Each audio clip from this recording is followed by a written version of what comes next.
ఓం నమో వెంకటేశాయ.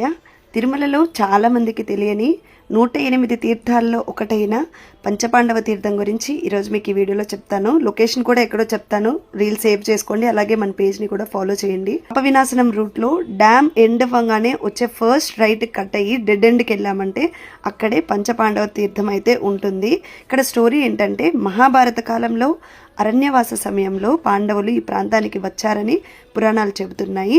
అప్పుడు వారికి నీటి అవసరం రావడంతో వారు ఇక్కడే ఈ తీర్థాన్ని ఏర్పరిచారని భక్తుల నమ్మకం. అందుకే ఈ తీర్థానికి పంచపాండవ తీర్థం అనే పేరు కూడా వచ్చింది. ఈ తీర్థంలో స్నానం చేస్తే పాపాలు తొలగి శ్రీవారి కృప లభిస్తుందని భక్తుల విశ్వాసం. 365 days కూడా వాటర్ అలాగే వస్తూనే ఉంటాయండి. ఇంతవరకు ఈ తీర్థం ఎండిపోయిన దాఖలాలే లేవట. అండ్ ఇంకొకటి ఏంటంటే, మంగళవారం శనివారం ఎవరో ఒకరు ఇక్కడ పూజ చేయించుకొని అన్నదానం కూడా చేస్తారు. మేము వెళ్ళిన రోజైతే అన్నదానం చేశారు. ఫుడ్ కూడా చాలా బాగుండింది. పూజ అయితే ఎక్సలెంట్గా ఉండింది. ఆ ప్లేస్ అంతా కూడా